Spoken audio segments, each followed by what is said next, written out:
Son 3 tipos de distocias, doctores, ya que el parto lo determinan 3 componentes. El motor del trabajo de parto, que es la dinámica uterina, el continente, que es la pelvis, y el contenido, que es el feto.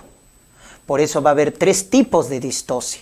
Una distocia dinámica, cuando falla la contracción uterina, distocias pélvicas y distocias fetales. Son 3 tipos. Vamos a comenzar entonces definiendo algunos términos de un parto dificultoso, de un parto obstruido, que es el significado del parto distócico. Tenemos la famosa fase latente prolongada, que es aquella que demora, la fase latente, ya lo hemos visto, demora más de 20 horas en nulípara o más de 14 horas en una nultípara. Acuérdense, 20-14, fase latente prolongada. La fase activa prolongada, 12-8, nulípara más de 12, multípara más de 8.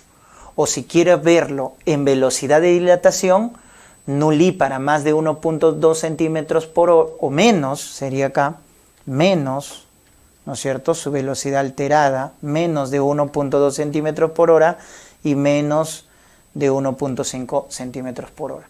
O según la Organización de la Salud, Mundial de la Salud, menos de 1 centímetro por hora. Esto hace en tiempos que en la nulípara dure más de 12 horas y en la multípara más de 8 horas. Entonces ahí tenemos la definición de fase latente y activa prolongada. Detención secundaria. ¿Cuándo decimos que un parto se ha detenido?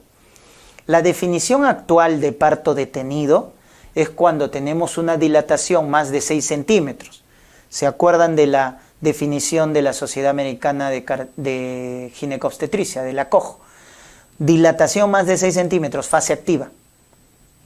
Entonces, permanece en una dilatación más de 6 centímetros, no cambia, ¿ya? Pero es más de 6 centímetros. No cambia por 4 horas cuando tiene una dinámica regular o por más de 6 horas si tiene una dinámica irregular. Entonces, a eso se define parto detenido según la Sociedad Americana de Ginecobstetricia. Cuando una dilatación no cambia y está más de 6 centímetros, no cambia por más de 4 horas si la contracción es regular o está más de 6 horas cuando la contracción es irregular. Pero de forma práctica, en la definición clásica, nos dicen 2 horas, ojo con eso, ¿ya? Nos dicen, digamos, la definición clásica o la definición práctica es que cuando en una dilatación, la dilatación en el trabajo de parto no cambia, no se modifica por 2 horas, podemos ya decir que el parto no está progresando, que el parto se ha detenido. Estamos de forma práctica. Pero bueno, ahí tienen también la definición operacional según la Sociedad Americana de Ginecobstetricia. Descenso prolongado. La cabeza, no desciende. En una nulípara menos de 1 centímetro por hora y en una multípara 2 centímetros por hora. Ahí descenso prolongado. Expulsivo prolongado, ¿no? Entonces, la salida del feto en una nulípara más de 2 horas y en una multípara más de 3 horas. Ahí hablamos del expulsivo prolongado. O el alumbramiento prolongado, espontáneo. Acá lo clasificamos en función si es espontáneo, más de 30 minutos, o el alumbramiento activo o dirigido, que recomienda la OMS, más de 15 minutos, hablamos de un alumbramiento prolongado. Porque el objetivo, recuerden, con el alumbramiento activo era que duraba 10 minutos. Se prolonga más de 15, entonces ya está alterado. Entonces, todos estos, ¿no?, son definiciones que debemos tenerlas en cuenta, ¿no? Y la contraparte es el parto precipitado, que es el parto rápido, ¿no? Una nulípara que tiene una dilatación o descenso de la cabeza fetal más de 5 centímetros por hora, o la multípara, cuya dilatación o descenso es más de 10 centímetros por hora. Entonces, acuérdense también esa definición de parto precipitado. Entonces vamos a tener, en los casos clínicos, o bien un parto lento, ¿no es cierto? Porque se alteró la fase latente, la fase activa, se ha detenido o tiene un expulsivo o alumbramiento prolongado. Parto lento. Y su contraparte, el parto rápido, ¿verdad? Ya está. Entonces, cuando estemos frente a un parto lento o a un parto rápido, lo que tenemos que hacer es analizar qué factor está alterado. Puede estar alterado la contracción uterina, la pelvis o el feto, porque esos son los tres componentes y hay que analizar. Cuando se altera la duración, cuando se complica el parto, hay que ver qué factor o qué factores están alterados. Y otro dato importante que deben recordar, doctores, son las complicaciones. ¿Qué complicaciones produce el parto lento? Un parto lento, un parto prolongado, conlleva a varias complicaciones, como por ejemplo la deshidratación en la madre, deshidratación. Otro importante, que lo han preguntado, la atonía uterina. Conforme el parto se prolonga más, el útero en el posparto se va a cansar, se va a fatigar, por lo tanto va a ser atonía uterina y por lo tanto hemorragia posparto. Entonces recuerden que un parto prolongado se asocia a atonía uterina por fatiga. También el parto prolongado está asociado a infecciones, ¿correcto? A infecciones, mayor riesgo de endometritis, etc. Y también a hipoxia fetal. El parto prolongado, recuerden, va a asociarse a estado fetal no tranquilizador, es decir, sufrimiento fetal agudo, hipoxia en el feto, ¿no? Porque recuerden que cada vez que el útero se contrae, baja la perfusión útero-placentaria. Por el otro lado, un parto rápido también tiene complicaciones. Un parto rápido se va a asociar con distrés respiratorio en el recién nacido, que es la taquipnea transitoria del recién nacido. Recuerden que la cesárea o el parto precipitado son factores de riesgo para este distrés en neonatología, ¿no? Taquipnea transitoria del recién nacido, cuyo signo radiológico, acuérdense, es la cisuritis. También el parto rápido se va a asociar a trauma del canal del parto. Trauma del canal del parto, ¿no? Porque al salir rápido va a producir desgarros, laceraciones cervicales, etc. ¿Ya? Entonces esas son las complicaciones que deben tener en cuenta.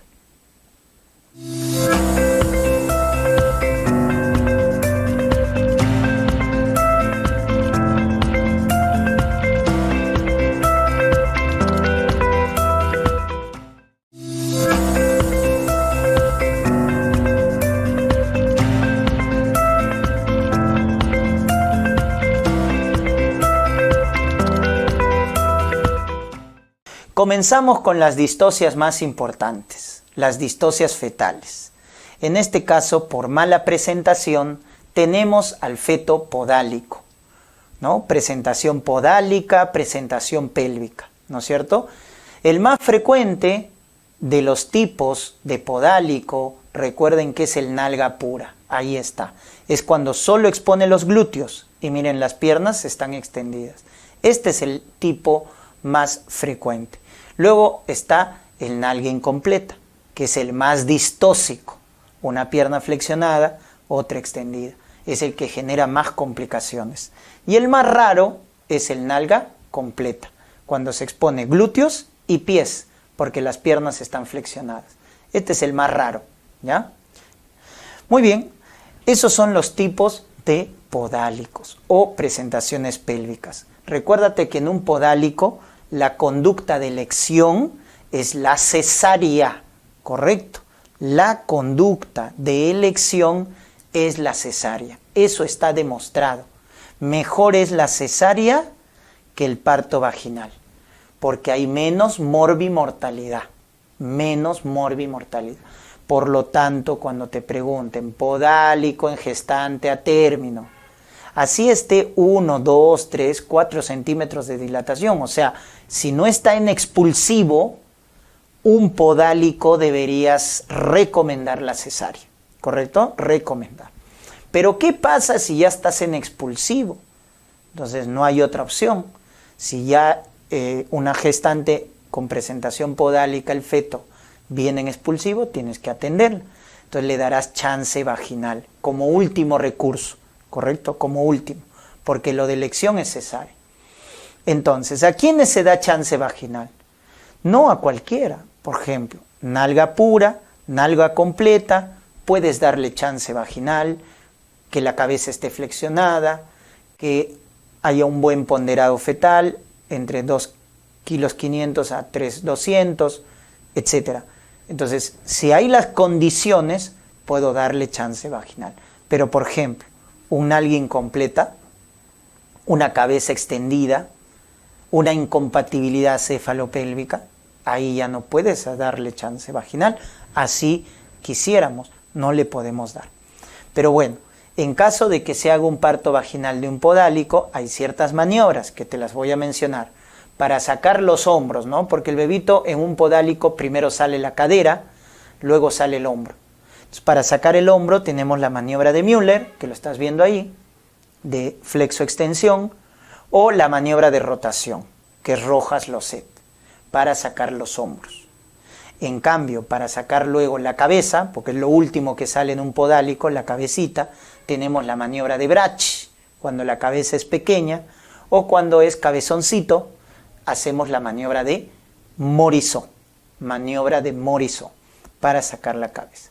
Entonces, cuando te hablen de estas maniobras, Müller, Rojas-Losset, Brach, Morisot, acuérdate que son las maniobras que se aplican en un parto vaginal de un feto en presentación podálica. Acuérdate, por favor. Muy bien. Y cuando te pregunten cuál es la principal complicación del podálico cuando sale por vía vaginal, acuérdate del prolapso de cordón. El prolapso de cordón es su principal complicación si lo sacas por vía vaginal. Mira, se sale el cordón, se palpa el cordón por delante de la presentación. Ese es el prolapso de cordón, que hay de dos tipos: con membrana íntegra, procúbito; con membrana rota, prosidencia. Son dos tipos: membrana íntegra, procúbito, de cubrir, membrana íntegra; prosidencia, membrana rota, ¿no? De incisión, acuérdate. Ya está. ¿Y con qué se relaciona el prolapso de cordón? Con sufrimiento fetal, con hipoxia fetal, con un estado fetal no tranquilizador.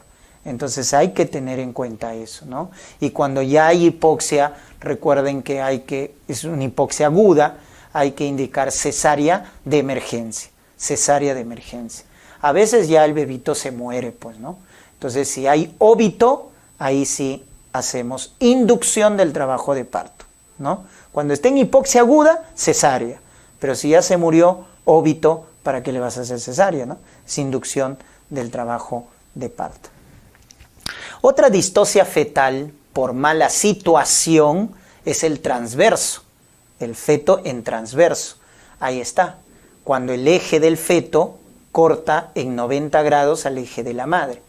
Entonces recuerden que cuando el feto está en transverso, también lo de elección es la cesárea, ¿correcto? Al igual que el podálico. Feto en podálico, feto en transverso, de elección la cesárea. Principal factor de riesgo, ojo, para el podálico, para el transverso, el principal factor de riesgo es la prematuridad. Recuerden ese dato, es la prematuridad el principal factor de riesgo. Hay otros factores, placenta previa, etcétera, pero la prematuridad es el principal factor de riesgo para malas presentaciones o malas situaciones. Luego tenemos acá la distocia de hombros, cuando el hombro se queda atrapado. Salió la cabecita, pero no puede salir el hombro. El principal factor de riesgo es la macrosomía fetal, un ponderado más de 4 kilos, según la definición peruana, ¿no? La definición americana, ojo, es más de 4,5 kilos, pero nuestro medio, más de 4 kilos. Feto macrosómico, que se asocia ¿con qué? Con obesidad materna, que es su principal causa, diabetes gestacional, embarazo prolongado. Miren, esas patologías producen macrosomía. en ese orden, ¿correcto? Entonces, siempre que tengamos un feto macrosómico, hay que descartar estas patologías. Y una de las complicaciones del feto macrosómico es la distocia de hombro. Se queda atrapado el hombro. Y para ello, lo que más preguntan acá son las maniobras para desprender los hombros. La de primer nivel se conoce con el nombre de maniobra de McRoberts, ¿correcto? Maniobra de McRoberts. Ahí está, miren, el bebito quedó, ¿no?, entrampado ahí los hombros y no puede salir. Salió solo la cabecita. Ojo, este signo se llama signo de la cabeza de tortuga, que lo vemos en los fetos macrosómicos. Signo de la cabeza de tortuga. Entonces, ¿qué hacemos en una distocia de hombros? Que estamos atendiendo un parto y no sale el hombro. Hacemos la maniobra de primer nivel. La primera maniobra que se hace es esta. Extensión de las piernas, ¿no? Flexión, perdón, de las piernas de la madre. Flexionamos las piernas de la madre y hacemos compresión suprapúbica. ¿Cómo se llama esa maniobra? Maniobra de McRoberts, ¿correcto? McRoberts es la de primer nivel. Luego vienen las maniobras de segundo nivel. Si McRoberts falla, entonces podemos hacer la maniobra de Guts o maniobra de sacacorcho. Rotar el hombro posterior, anterior. Rotamos el hombro. Maniobra de Guts. Luego tenemos la maniobra de Gaskin, que es cambiar de posición a la madre, ¿correcto? La ponemos o la apoyamos sobre las manos y sobre las rodillas, como están viendo en el gráfico. Ahí está. Maniobra de Gaskin, cambiando de posición. También le llaman maniobra en 4 patas. O también tenemos la maniobra de Jack-Mayer, en la cual lo que hacemos es expulsar, liberar el hombro posterior o el brazo posterior. Ahí está. Estas son las maniobras cuando fallan McRoberts. Por eso se llama de segundo nivel. Si te dicen rotación de hombro, Guts. En 4 patas, Gaskin. Liberar el brazo posterior, Jack-Mayer. Ahí están las maniobras de segundo nivel para distocia de hombros. De tercer nivel, las maniobras de tercer nivel ya es el último recurso, ¿correcto? Y acá tenemos una maniobra que les han preguntado, que es Sabanelli. Recolocar la cabeza dentro del canal del parto. Dentro del canal del parto. Y la mandamos a cesárea. Como ya han fallado todas las maniobras, recolocamos la cabeza dentro del canal del parto y la mandamos a cesárea. ¿Se dan cuenta? Esa es la maniobra de Sabanelli. Doctor, pero no tengo un hospital para hacer cesárea cercana. Entonces, si no tengo y nos encontramos en una zona rural, etcétera, no tenemos las condiciones, entonces hacemos fractura de clavícula. Fractura de clavícula. También se considera dentro de las maniobras de tercer nivel. Pero lo más preguntado definitivamente son las llamadas deflexiones. Entonces, hay que recordar acá. Miren, la cabecita del feto normalmente, fisiológicamente, cuando estamos en el parto, está flexionada. O sea, el mentón está pegado al tórax.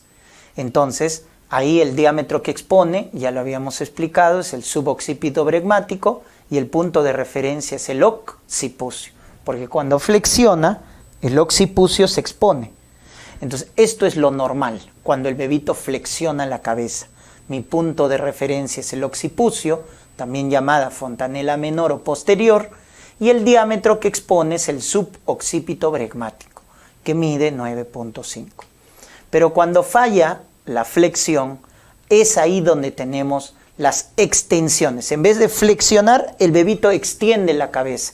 Eso se llama deflexiones o extensiones de la cabeza. Y que hay de 3 grados. Grado 1, sincipucio. Grado 2, frente. Grado 3, caras. Que justamente son niveles de extensión. La extensión leve es 1. La extensión moderada es 2. La extensión severa es 3. Entonces ahí tienes los 3 grados de deflexiones o extensiones de la cabeza. Entonces, ¿qué es lo que te van a preguntar acá? Los puntos de referencia y los diámetros que expone. Cuando tenemos acá un feto, mire, vemos cómo no pega el mentón al tórax, entonces ese es el grado 1, cuyo punto de referencia, ¿no? Luego tenemos el 2 frente y el 3 de cara, ¿ya? En el 1 de sincipucio, ahí lo vemos, miren, ¿cuál es el punto de referencia? Bregma, también llamada fontanela anterior, también llamada fontanela mayor, ese es el punto de referencia. ¿Y cuál es el diámetro que expone? Ahí está, el occipito frontal, que mide 12 centímetros. Entonces ya es diferente al fisiológico, ¿no? Punto de referencia ya cambió, diámetro también ya cambió. Seguimos avanzando, enfrente el punto de referencia es nariz o glabela. Y ahora el diámetro que presenta es el occipito mentoniano, que tiene 13.5 centímetros de medida. Y cuando es cara, el punto de referencia es mentón, porque ya es la extensión máxima, mentón. Y el diámetro que expone es el submento bregmático. Submento bregmático, que mide 9.5 centímetros. Eso debemos acordarnos, doctores, ¿correcto? Entonces mira cómo va variando, ¿no? Entonces, doctor, a veces se me hace difícil acordarnos.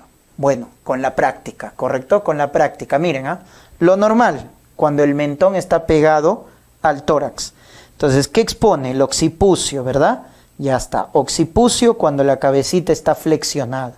Pero si vamos extendiendo la cabeza, ahora en el tacto, tú vas a hacer tacto desde arriba, ¿cuál va a ser tu punto de referencia? La extensión grado 1, sincipucio, bregma. Grado 2, nariz. Grado 3, mentón. ¿Te das cuenta cómo va girando? Entonces, occipucio es lo normal, bregma grado 1, nariz grado 2, mentón grado 3. Así te vas a acordar al menos los puntos de referencia, ¿ya? Muy bien, entonces esos son los 3 grados de deflexión. Miren que cuando el bebito ya extiende la cabeza, lo que menos vas a palpar es el occipucio, porque el occipucio al irse hacia atrás, hacia el dorso, ya no vas a palparlo, pues, porque se van a exponer otras estructuras, ¿ya? Entonces, conforme el bebito extiende la cabeza, ya no puedes palpar el occipucio. Finalmente, hay que recordarnos la conducta. En el grado 1 de deflexión podemos darle chance vaginal.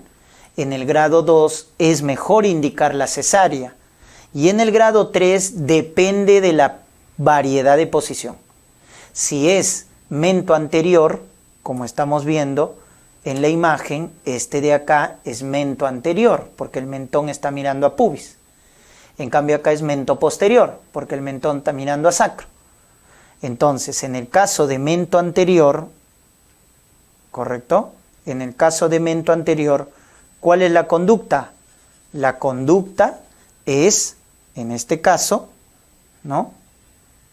Acá vamos a corregir, mento posterior. Entonces, si es mento anterior, chance vaginal. Porque se recuerdan que las variedades anteriores eran eutóxicas. En cambio, las variedades posteriores son distóxicas. Por eso, cuando es caramento posterior, es indicación absoluta de cesárea. Acuérdate eso.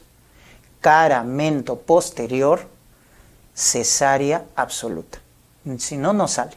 ¿Ya? Es indicación absoluta de cesárea, caramento posterior. ¿Ya? Entonces, esas conductas debes recordarte. ¿Ya? Muy bien. De frente, va de frente a cesárea, porque tiene el mayor diámetro, ¿no? Acuérdate, mira, mayor diámetro. Frente, de frente a cesárea, y caramento posterior. Son los que van a ir a cesárea.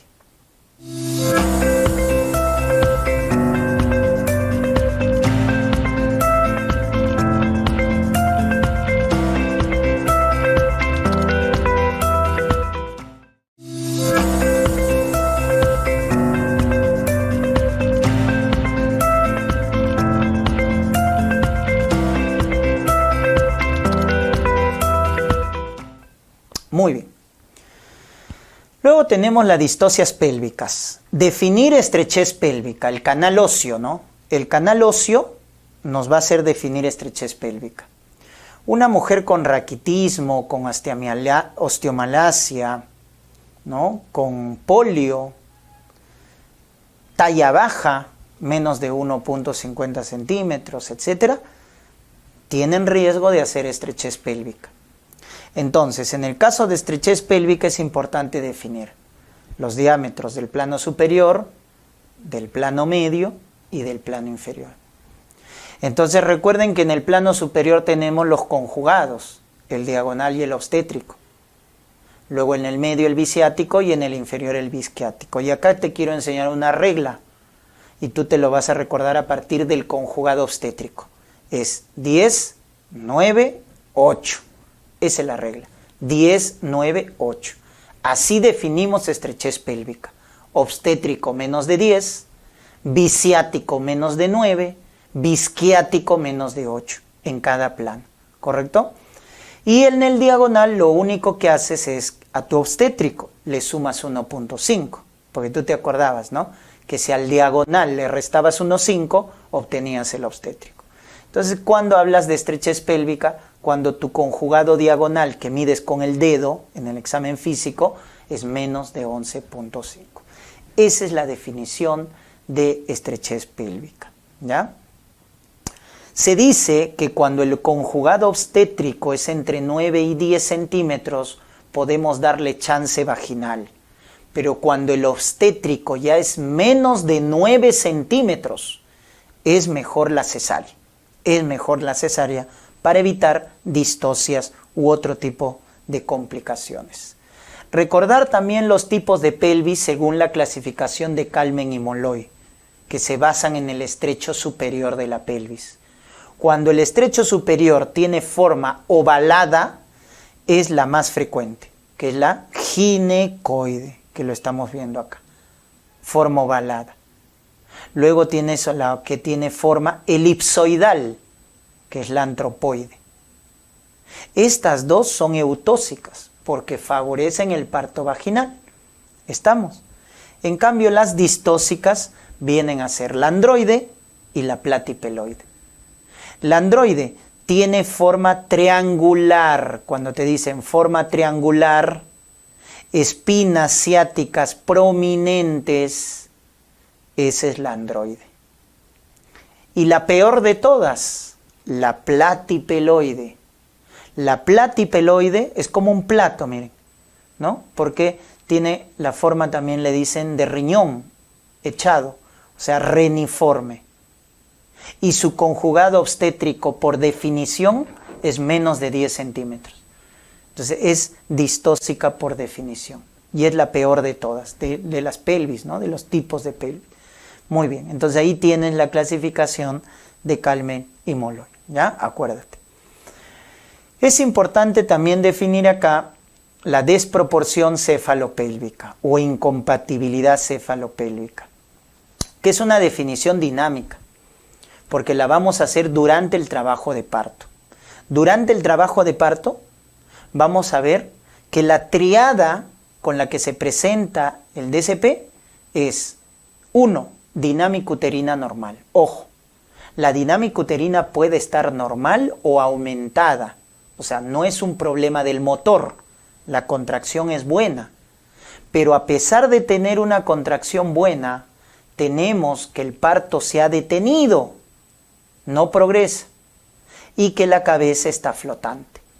Cuando encuentras estos datos en una gestante con trabajo de parto, debes sospechar de DCP, ¿correcto? Un parto detenido, un parto que no progresa, un parto que es lento, a pesar de buena contracción uterina. Ojo con eso, hay buena contracción uterina, pero el parto se ha detenido, el parto se está prolongando. ¿Cómo está la cabeza en el bebito? Flotante, no está encajada, está flotante. Y si llegas a palpar la cabeza del bebito, está con caput sucedáneo, está con caput. Hay cabalgamiento de suturas, hay edema de cérvix. Esos datos te deben hacer sospechar de un DCP. cuya conducta es cesárea. ¿Ya? Cuando hay un DCP, deberíamos indicar la cesárea. Luego tenemos, entonces acuérdate, en DCP es mejor indicar la cesárea, ¿correcto? Ya está. En distocia del canal blando hablamos del componente músculo aponeurótico del canal del parto. ¿Con qué nos podemos encontrar? Nos podemos encontrar con tabiques, nos podemos encontrar con miomas, nos podemos encontrar con condilomas que obstruyen el canal del parto. ¿Estamos? Muy bien. A eso se va a llamar distocia del canal blando. Típico ejemplo, los miomas. Si un mioma mide más de 5 centímetros y está ubicado, como están viendo, en la porción anteroinferior del cuerpo uterino o en cuello o en cervix, o la mamá tiene antecedente de miomectomía o el feto tiene RCU, son indicaciones para hacer cesárea, ¿correcto? Cuando tenemos entonces en una gestante a término, ojo, a término, un mioma que mide más de 5 centímetros y está en la porción anteroinferior del cuerpo o en cuello, o la mamá tiene antecedente de miomectomía o el feto RCU, es mejor indicar la cesárea. Por el contrario, si el mioma se presenta en una gestante pretérmino, o sea, no está a término, está prematuro, y no genera mayor síntomas, ojo que la conducta es observación, vigilancia, no se hace nada. Si está sintomática, es prematuro, no se hace nada, ¿correcto? Se plantea terminar el parto por la mejor vía cuando ya llega a término, Por eso ahí las indicaciones. Ténganlo en cuenta ese dato. Muy bien.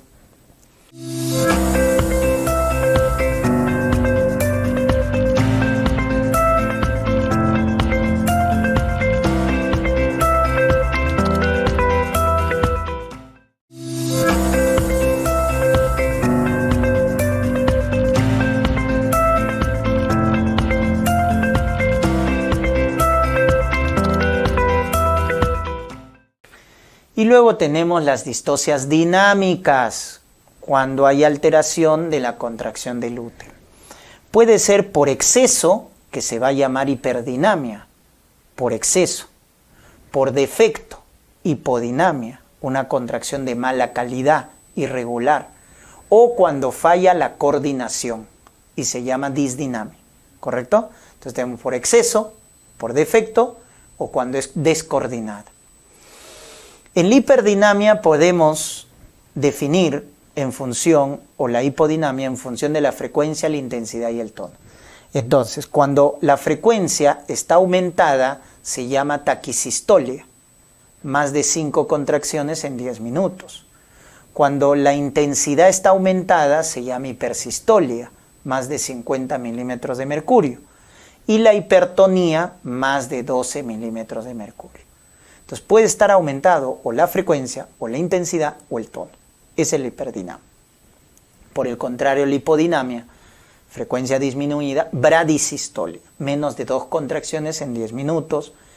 Hiposistolia, intensidad disminuida, ¿no? Menos de 20 milímetros de mercurio, menos de 20 milímetros de mercurio. Hipotonía, menos de 8 milímetros de mercurio. ¿Ya? Ahí está. Contracciones de mala calidad. Y la disdinamia es cuando está desorganizado, cuando está descoordinada la contracción.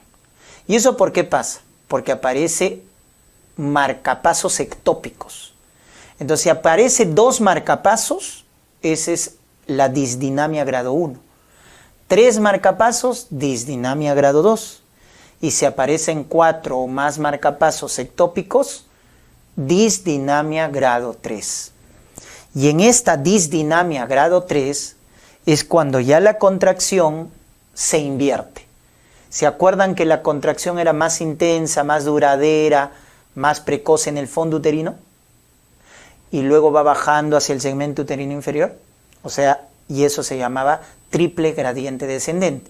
¿Qué es lo que pasa en la disdinamia grado 3? Se invierte la triple gradiente descendente. Entonces la contracción es más intensa ahora en el segmento uterino inferior y menos en el fondo uterino. Esa es la disdinamia grado 3. Muy bien. Entonces, debemos recordar también la definición de primaria o secundaria, ya sea en la hiperdinamia o ya sea en la hipodinamia. ¿Cuándo decimos que una distocia dinámica es primaria? Cuando todavía no hay cambios a nivel del cuello, ¿correcto? O sea, todavía no hay cambios cervicales, todavía no ha iniciado trabajo de parto, está al inicio del trabajo de parto, sin cambios cervicales. Entonces, si desde el inicio del parto, donde todavía no hay cambios cervicales, la contracción es de mala calidad, o ya sea muy intensa o muy defectuosa, se va a llamar hiperdinamia o hipodinamia primaria. Entonces tú le acuñas el término, hiperdinamia o hipodinamia. ¿Cuándo es primaria? Cuando desde el inicio es de mala calidad. Por el contrario, si empezó bien la contracción, pero luego en la evolución se altera, ahí se llama secundaria. El clásico ejemplo de la hipodinamia. O sea, al inicio la contracción era de buena calidad, pero al progresar el parto, el útero se fatiga, el útero claudica, el útero se cansa y empieza a disminuir la contracción. Entonces ahí hablarás de hipodinamia secundaria, ¿correcto? Cuando al inicio estaba bien, incluso ya había cambios cervicales, pero al pasar el tiempo empieza a fatigarse, empieza a claudicar. Eso deben diferenciar. Entonces, ¿cuándo es una hipodinamia primaria? Cuando desde el inicio es la contracción de mala calidad, cuando incluso todavía no hay cambios cervicales. Y secundaria es cuando al inicio estaba bien, solo que se fatiga, claudica, ¿no? Y ya tenemos cambios cervicales. Eso debo diferenciarlo. Lo más frecuente, hipodinamia secundaria, es lo más frecuente. Muy bien, y en relación al manejo, la hiperdinamia hay que dar tocólisis, ¿no? Hidratar bien y dar tocolíticos, ¿correcto? Betagonistas, nifedipino, etc. Y recordar que cuando estamos frente a una hipertonía, debemos descartar desprendimiento prematuro de placenta, ya que es el signo específico de DPP, ¿correcto? Y en el caso de la hipodinamia y de la disdinamia, hay que mejorar las contracciones. Por lo tanto, damos oxitocina por vía parenteral, por vía endovenosa en infusión continua, ¿correcto? Para mejorar la calidad de las contracciones. Eso es muy importante. ¿Estamos? Muy bien.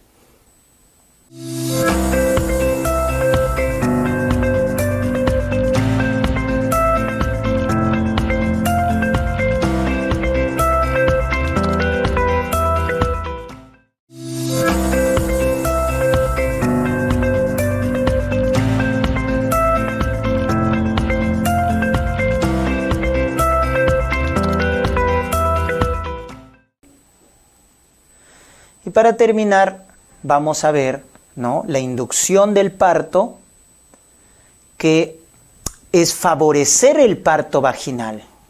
Entonces, para favorecer el parto vaginal, utilizamos varios mecanismos. Uno, por ejemplo, despegar las membranas ovulares del cuello. Eso se llama maniobra de Hamilton. Ayuda a la maduración del cuello. Despegar las membranas del cuello, maniobra de Hamilton. También podemos madurar el cuello de manera farmacológica, colocando misoprostol por vía intravaginal. El misoprostol es un análogo de prostaglandina E1, ¿correcto? Entonces ayuda a la maduración del cuello. Y una vez que tengo maduro el cuello, entonces recién inducimos el parto. Y el fármaco de elección para inducir se llama oxitocina en infusión continua, ¿ya? Entonces siempre recuerden, si tengo un cuello inmaduro, primero hago madurar ese cuello. maniobra de Hamilton, colocar misoprostol, amniotomía también, que es la rotura artificial de membranas.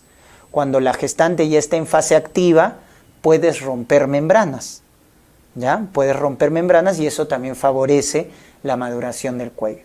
Una vez que el cuello está maduro, recién colocas oxitocina. ¿Estamos? Para inducir las contracciones.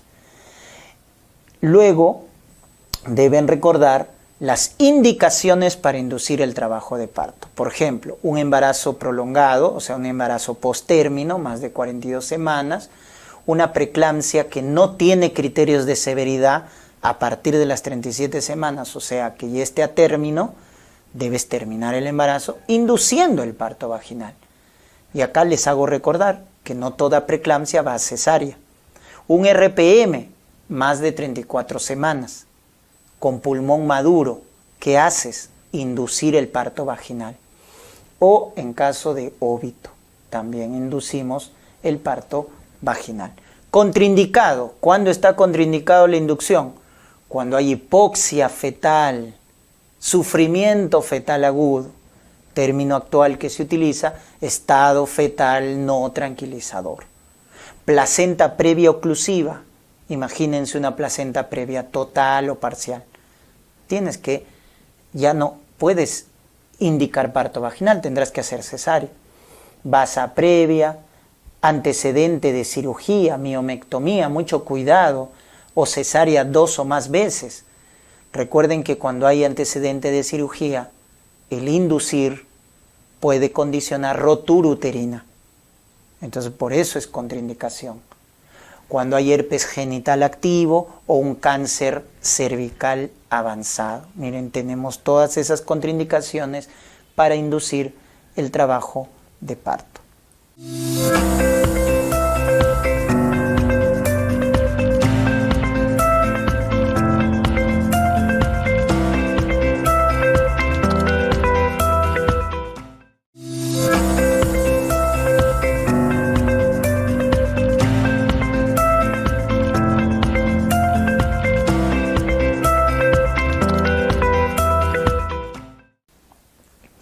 Parto instrumentado, también llamado parto vaginal quirúrgico, cuando se utilizan dispositivos como el vacuum o como el forceps. El vacuum, que se puede hacer a gestaciones a término, y el forceps, que incluso se puede hacer no solo a términos, sino también a fetos pretérminos. Ambos dispositivos, recuerden que los indicamos para cortar el expulsivo. O sea, para eso sirve, para acelerar, para cortar el expulsivo, el segundo periodo del trabajo de parto. ¿En qué situaciones? Cuando tenemos indicaciones maternas como agotamiento de la madre. O sea, la madre se fatigó. O cuando hay cardiopatía en la madre, preeclampsia, o por indicaciones en el feto, un estado fetal no tranquilizador, o sea, una hipoxia, ¿no? En pleno expulsivo. O sea, hay que acortarlo mediante estos dispositivos. Esas son las indicaciones. Y las condiciones. ¿Qué condiciones se deben tener para usar estos dispositivos? Que esté dilatación completa, que estén las membranas rotas, que haya compatibilidad cefalopélvica, que la cabeza esté flexionada, que la vejiga esté vacía. Esas son las condiciones para utilizar estos dispositivos. Muy bien.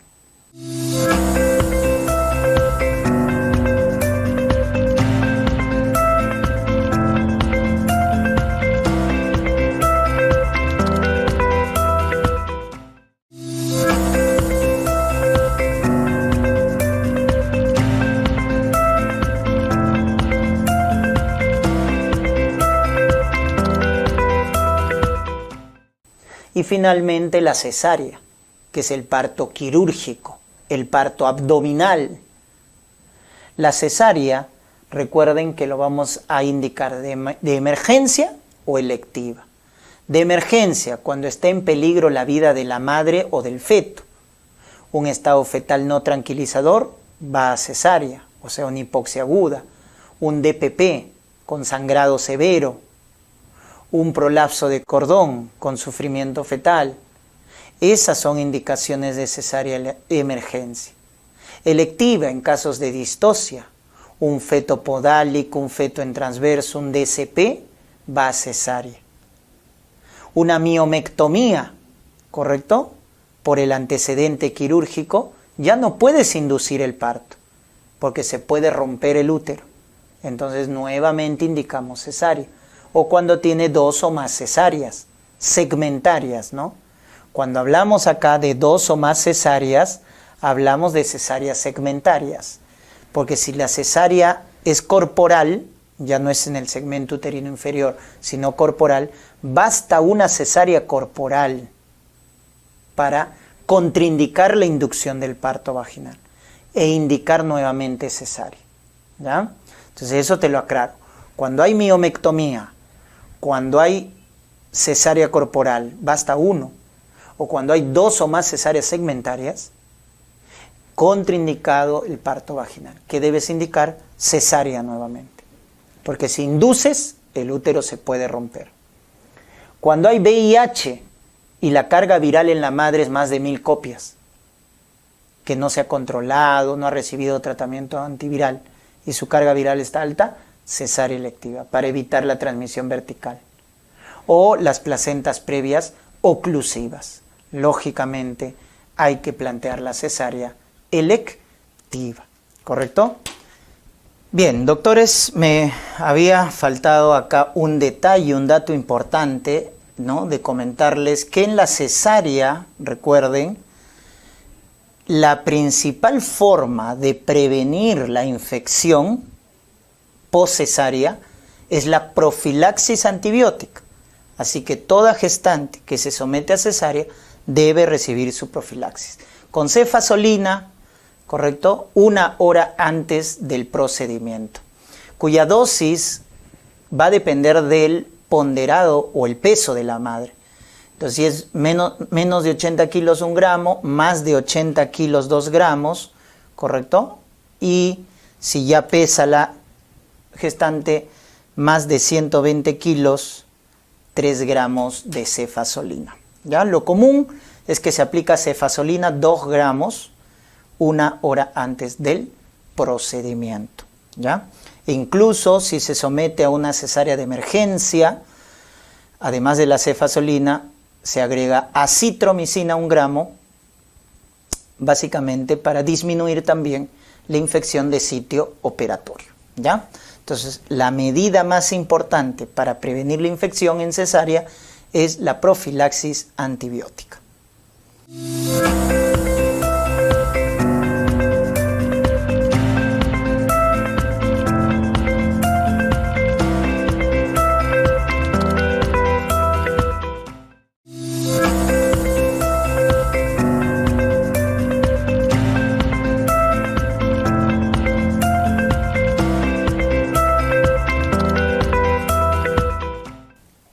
Acá la más importante, recuerden, es VIH y gestación, ¿ya? En caso de VIH y embarazo, lo más importante es prevenir la transmisión vertical, ¿correcto? Para esto hay varias medidas, pero debemos recordar lo siguiente, que la transmisión vertical principalmente aumenta el riesgo durante el trabajo de parto. O sea, en el parto es donde hay más riesgo de transmisión vertical, sobre todo cuando la carga viral está alta, ese es el principal factor, o cuando el recuento de CD4 está bajo, o cuando las membranas están rotas. Esos son factores que favorecen la transmisión vertical. Y el hijo se puede contagiar ya sea en el embarazo, en el parto o en la lactancia. Pero donde hay más riesgo, recuerden, es durante el trabajo de parto. El diagnóstico, recuerden que se hace por pruebas de tamizaje como ELISA o pruebas rápidas y ya se confirman con pruebas, ¿no? En este caso de certeza, como Immunoblot o Western blot, ¿correcto? Esas ya son las pruebas confirmatorias. Recordar la definición de pareja discordante, ¿no? Cuando uno de los cónyuges está infectado por VIH. Por ejemplo, colocamos el hecho de que la mujer es la que no tiene infección por VIH y el varón, su pareja, sí está infectado por VIH. Esa es una pareja discordante, que hay que tenerlo en cuenta, porque cada 3 meses hay que hacerle su control. De forma trimestral, ¿a quién le hacemos su descarte de VIH? A la mujer, en este caso, ¿no? A la que no esté infectada o a la pareja que no esté infectada, le hacemos su descarte de forma trimestral con pruebas para descartar VIH. Esto es muy importante, los escenarios, según la norma técnica de MINSA. El escenario 1 es cuando se diagnostica VIH, recuerden, ¿ya? Durante el control prenatal. Durante el control prenatal. El 2 es el diagnóstico pregestacional. O sea, era una mujer, antes de quedar embarazada, que ya tenía diagnóstico de VIH y que estaba tomando antirretrovirales. Ojo, acá ya está tomando tratamiento antiviral, ¿correcto? Porque en el escenario 1 también tienes el diagnóstico pregestacional. O sea, puede ser antes del embarazo, pero que no estaba recibiendo tratamiento antiviral. Tengan en cuenta ese dato. Entonces, repito, el escenario 1 es aquella mujer que se hace diagnóstico de VIH durante su control prenatal o pregestacional, o sea que tenía VIH antes del embarazo, pero que no estaba recibiendo tratamiento antiviral. Porque si es pregestacional y estaba recibiendo tratamiento, ese es el escenario 2. Por favor, diferencie. Y el escenario 3 es cuando el diagnóstico de VIH se hace durante el trabajo de parto. Durante el trabajo de parto. ¿Y cuáles son aquellas medidas que evitan la transmisión vertical? Entonces vamos a ver esas medidas preventivas. 1. Que la madre reciba tratamiento antiviral. La gestante debe recibir a partir de las 14 semanas su tratamiento antiviral. El esquema clásico de la norma técnica de MINSA del 2014 nos dice tenofovir, lamivudina y efavirenz. Ese es el esquema, a partir de las 14 semanas. Pero doctores, la norma técnica del 2019 actualizada recomienda iniciar el tratamiento antiviral a partir de las 12 semanas. ¿Con qué esquema? Tenofovir, emtricitabina y raltegravir. ¿Se dan cuenta? Entonces ahí hay que tener mucho cuidado, ¿correcto? Porque va a hacer referencia a qué norma. Muchos preguntan esto, a partir de las 14 semanas, pero este es en base a la norma del 2014, ¿correcto? En cambio, si les preguntaran, la última norma es del 2019 y recomienda a partir de las 12 semanas. Y el esquema es otro, como están viendo. Entonces, tienen que familiarizarse, ¿ya? Muy bien, entonces ahí están los esquemas.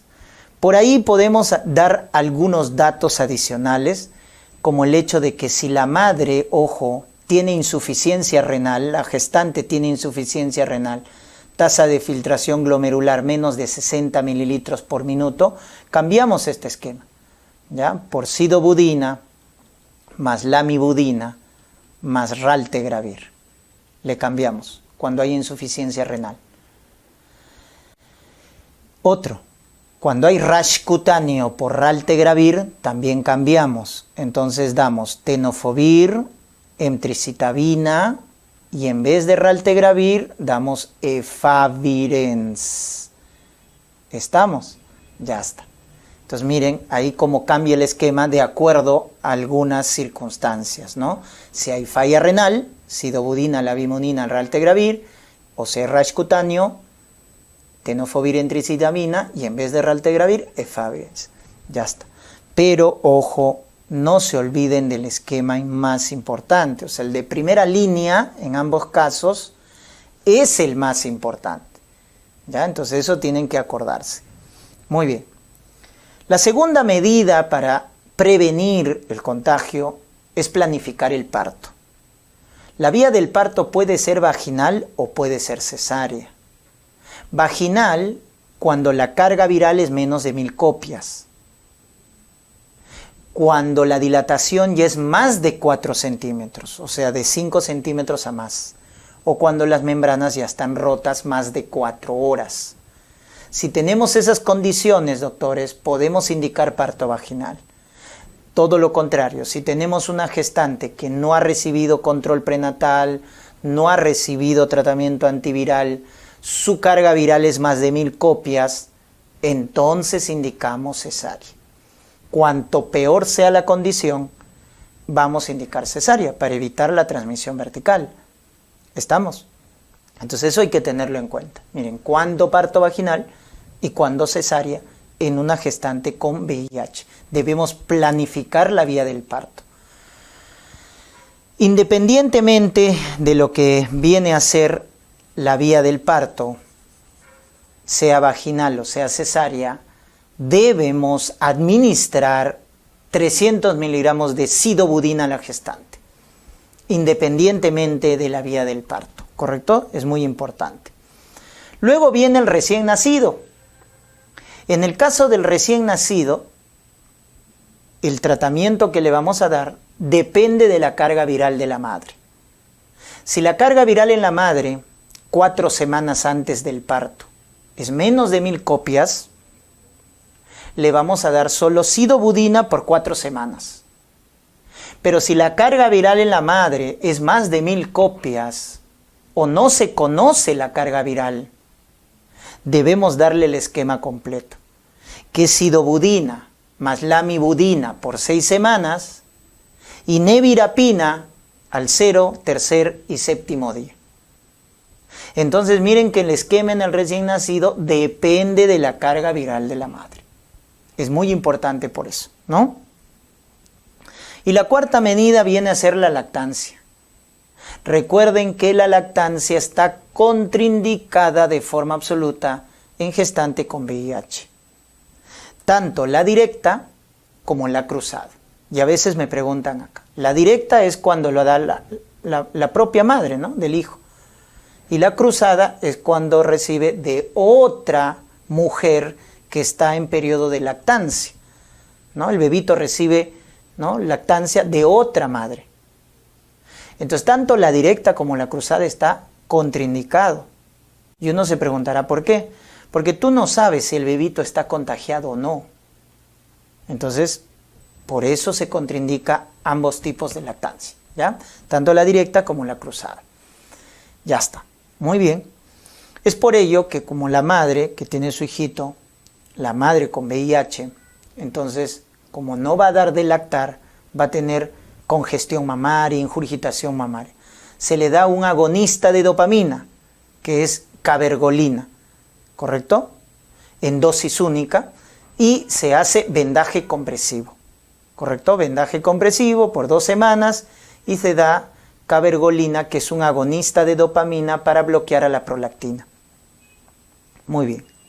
Entonces, esas son las 4 medidas que evitan la transmisión vertical y que es importante que se recuerden. Muy bien. Luego tenemos por acá, ¿qué está contraindicado en una gestante con VIH? Está contraindicado la rotura artificial de membranas, amniotomía. Está contraindicado la episiotomía. Está contraindicado muchos tactos vaginales, todos los procedimientos invasivos, ordeñar el cordón umbilical, clampaje tardío del cordón umbilical. Entonces, todos esos procedimientos están contraindicados en una gestante con VIH. Y también tener en cuenta que para el recién nacido está contraindicado las vacunas que están en base a virus vivo atenuado.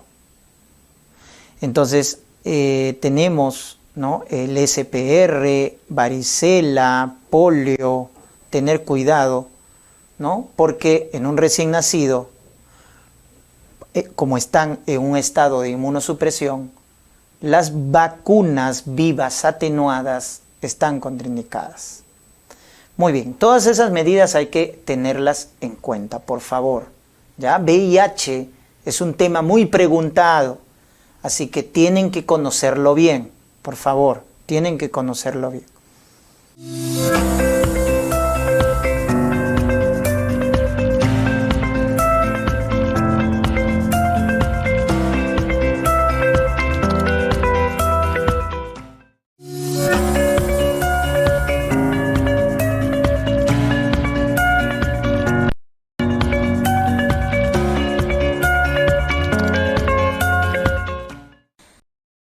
Diabetes gestacional. Recuerden acá en la patogenia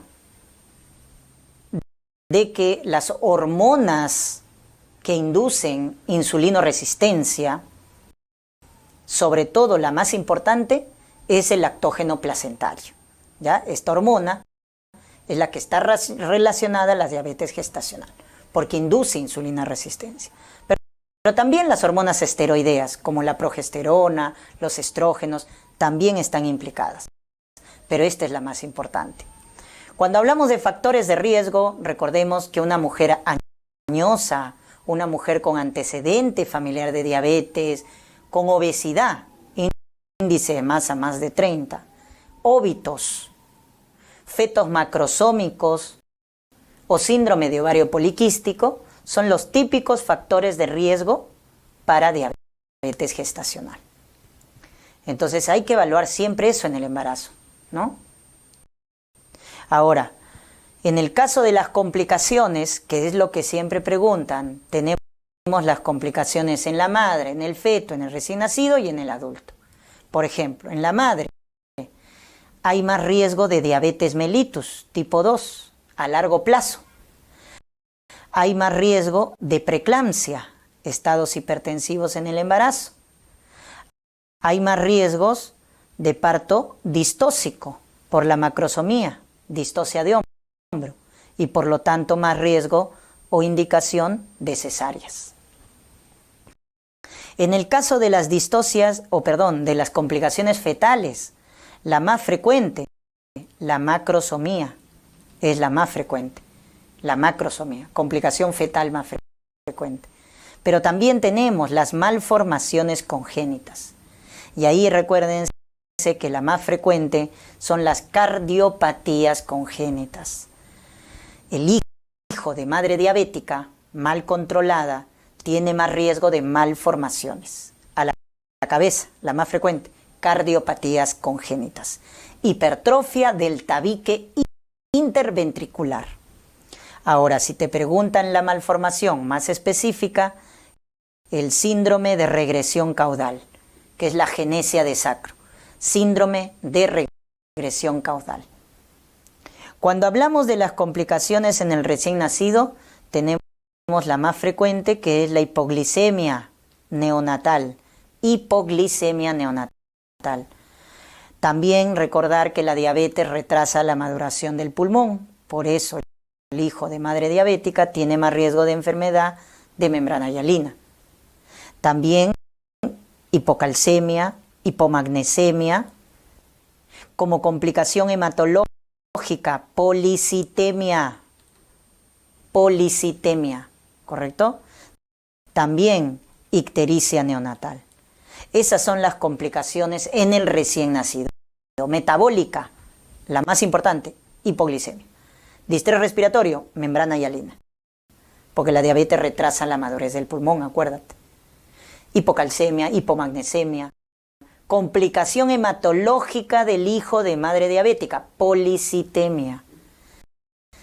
Y la ictericia. Y en el adulto, el hijo de madre diabética, en la vida adulta, tiene mayor riesgo también de diabetes mellitus, mayor riesgo de enfermedades cardiovasculares, mayor riesgo de síndrome metabólico. También conlleva riesgo, ¿correcto? Eso hay que tenerlo en cuenta. Lo más preguntado acá es el diagnóstico. Entonces hay que entender el algoritmo diagnóstico, ¿ya? Hay de dos tipos, de un paso y de dos pasos. Entonces vamos, de un paso. Miren, la primera consulta se supone en el primer trimestre, ¿no es cierto? ¿Qué le pedimos? Glucosa en ayunas. O en su defecto, glicemia al azar o hemoglobina glicosilada en el primer trimestre. Ojo. Y vamos a ver que el resultado nos va a clasificar a la gestante. Entonces, si ese resultado en el primer trimestre nos sale una glicemia en ayunas más de 126 o al azar más de 200 o la glicosilada más de 6.5%, doctores, eso es su criterio de endocrinología. Por lo tanto, a esta diabetes le vamos a llamar así, pregestacional, porque no es del embarazo. Esto viene de antes, porque la estás diagnosticando en el primer trimestre y con los criterios de endocrinología. Entonces ahí le vas a llamar pregestacional. Entonces ahí te debes recordar, cuando es en el primer trimestre y cuando utilizas tus criterios de endocrino, le vas a llamar diabetes pregestacional. Pero ¿qué pasa si sale la glicemia entre 92 y 126? Pero más de 92. Eso igual, la glicemia en ayunas, más de 92, ya es alterado en una gestante. Y eso califica como una diabetes ya gestacional. Miren ese detalle. ¿Y cuándo decimos que es normal?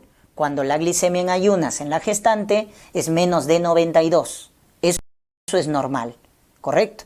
Entonces, cuando en tu primer trimestre, en tu primera consulta, la glicemia salió menos de 92, lo que debes hacer es esperar ahora las 24 o 28 semanas y hacerle tu prueba de tolerancia de 75 gramos de dextrosa, donde vas a evaluar 3 valores, en ayunas, a la hora y a las 2 horas. Y ahí lo estamos viendo. Si de esos 3, uno te sale alterado, o sea, glicemia en ayuna más de 92, o a la hora más de 180, o a las 2 horas más de 153, basta que uno de estos 3 te salga alterado para calificar de diabetes gestacional. A eso se llama diagnóstico de un paso. ¿Estamos? Mira, ¿cuál es un paso? Prueba de tolerancia oral con 75 gramos de frente, ¿correcto? Sacas 3 valores. Un valor alterado de los 3, basta uno de los 3 para catalogar de diabetes gestacional. Por eso acá date cuenta, basta que en una gestante salga en ayunas más de 92 para decir gestacional. Date cuenta de ese detalle, ¿ya? Muy bien. La otra forma, esa es la que más se utiliza en nuestro medio, por ejemplo, del Instituto Materno Perinatal. La otra forma, ¿no es cierto?, es de la siguiente manera. Estás en el primer trimestre y tiene factores de riesgo, que ya lo hemos comentado. O en el segundo trimestre, entre las 24 y 28 semanas, acuérdate ese periodo, porque ahí se hace el descarte universal de diabetes gestacional, entre las 24 y 28, tamizaje universal. O estás en el tercer trimestre y es una gestante que no ha sido evaluada, o que tiene macrosomía, o que tiene polidramios. Miren, cualquiera de los 3 escenarios vas a plantear el tamizaje para diabetes gestacional. Entonces, mira, ¿cuándo planteas el tamizaje? Con el famoso test de O'Sullivan, cuando tienes una gestante en el primer trimestre con factores de riesgo. O el tamizaje universal, que es entre las 24 y 28 semanas. O aquella gestante que está en el tercer trimestre y no ha sido evaluada, pues, ¿no? O tiene diagnóstico de macrosomía o polidramios. Haces tu tamizaje. El famoso test de O'Sullivan, que es con 50 gramos de glucosa. Y calculas el valor a la hora. Y ahí vas a tener 2 caminos. Si a la hora nos sale menos de 140, eso es normal. No pasa nada. Pero si a la hora te sale más de 140, eso es positivo para el tamizaje. Por lo tanto, cuando tu test de O'Sullivan te sale a la hora más de 140, debes hacerle la prueba confirmatoria para diabetes gestacional, que es la prueba de tolerancia oral a la glucosa, pero ahora con 100 gramos. Y vas a determinar el basal, o sea, en ayunas, a la hora, a las 2 y a las 3 horas. O sea, 4 valores. Y con eso vas a determinar si tiene diabetes gestacional. Porque si todos los valores están normales, o sea, ningún valor está alterado, ¿no? Es una gestante sin diabetes, es normal. Basta que un valor esté alterado para llamarle intolerante y debo repetir la prueba en 3 o 4 semanas, si tienes un valor alterado de los 4. ¿Y cuando diagnosticas diabetes gestacional? Cuando tienes 2 valores alterados de estos 4. Ahí recién diagnosticas diabetes gestacional. ¿Te das cuenta tu algoritmo? Pero para acá hacer el diagnóstico de diabetes gestacional, has tenido que hacer 2 pruebas. Este es el famoso algoritmo de 2 pasos. Primero haces O'Sullivan con 50 gramos y si te sale positivo a la hora más de 140, confirmas con prueba de tolerancia con 100 gramos. Entonces ese es el diagnóstico de 2 pasos. Espero que se haya entendido. ¿Ya? Un paso, acuérdate, un paso de frente prueba de tolerancia con 75 gramos. Un valor alterado de 3, diabetes gestacional. 2 pasos. Primero Sullivan, sale positivo, a la hora más de 140, prueba de tolerancia para confirmar con 100 gramos. ¿Se dan cuenta? Entonces son 2 formas de diagnosticar. ¿Ya? No hay un consenso en realidad. Las diferentes sociedades científicas utilizan dependiendo uno u otro criterio. Tratamiento, recuerden, hay que darle tratamiento basal con dieta y ejercicio, ¿correcto? La dieta es muy importante. Si el índice de masa corporal es normal, debe consumir, recuerden, en aporte calórico, 30 kilocalorías por kilo de peso. 30 kilocalorías por kilo de peso. Si tiene obesidad, índice de masa más de 30, bajamos el consumo calórico a 25 kilocalorías por kilo de peso, ¿ya? A 25.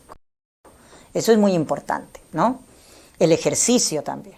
Entonces, si con la dieta y el ejercicio no llegamos al objetivo, ¿cuál es el objetivo? El objetivo es una hemoglobina glicosilada menos de 6.5%. El objetivo es que la glucosa en ayunas esté menos de 90, entre 70 y 90 la glucosa en ayunas. O que la glucosa a la hora esté menos de 140. O a las 2 horas menos de 120. Entonces, ese es el objetivo. Entonces, si no logramos ese objetivo, pasamos a la medida farmacológica. Y recuerden que el antidiabético de elección en el embarazo es la insulina. Es el antidiabético de elección. Utilizamos pues insulina para el control glicémico, ¿no? Contraindicado, recuerden, las sulfonilureas, como es el caso de esta sulfonilurea de segunda generación, que es la glibenclamida, ¿ya?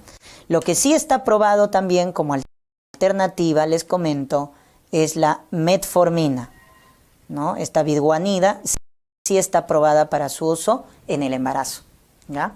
Pero las sulfonilureas no, ¿ya? Entonces es muy importante revisar el manejo, ¿ya?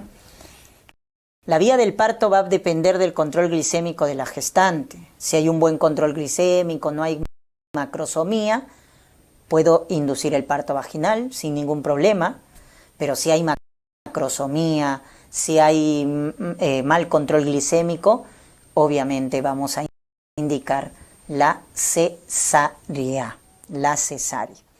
Recordar que la diabetes gestacional, cuando una mujer tiene diabetes durante su embarazo,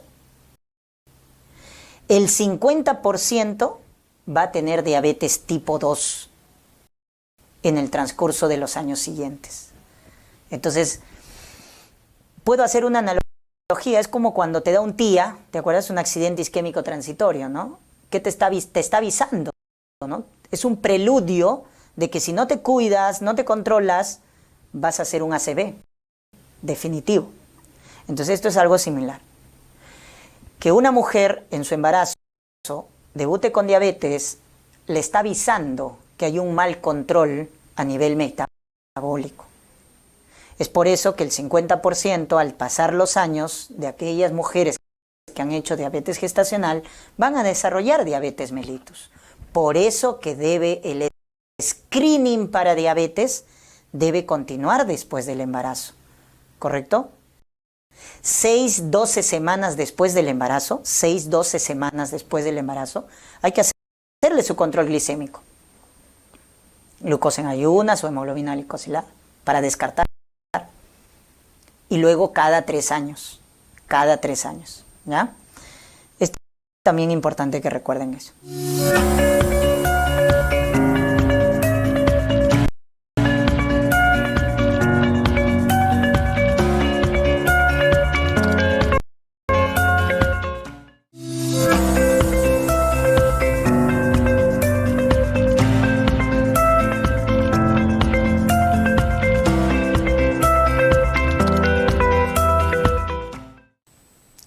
Vamos con otra enfermedad intercurrente, tuberculosis y embarazo. Acá lo cardinal es que te recuerden los esquemas. Entonces tienes la tuberculosis en el embarazo, se considera una infección, una patología que va a catalogar a la gestante como de alto riesgo obstétrico.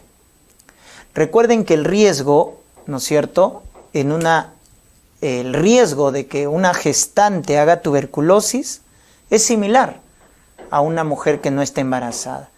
Entonces, por ejemplo,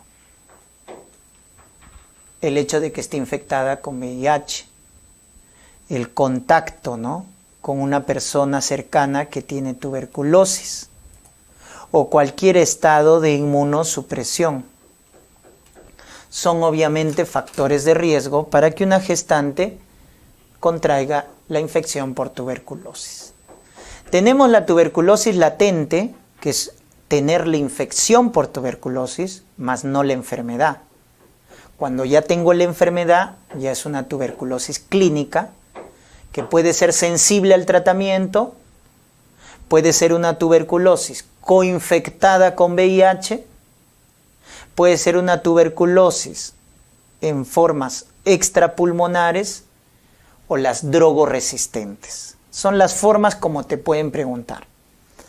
Tuberculosis latente es cuando el PPD, recuerda que el PPD es una reacción de hipersensibilidad retardada, tipo 4, ¿ya?, que cuando sale positivo, ¿no?, más de 10 milímetros, entonces diagnostica una TB latente.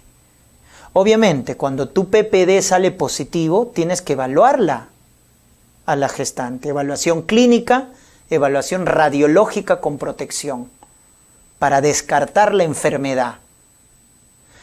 Entonces, si tu evaluación clínica y tu evaluación radiológica salió negativa, no tiene enfermedad, solo tiene infección, porque el PPD salió positivo. Es una TB latente.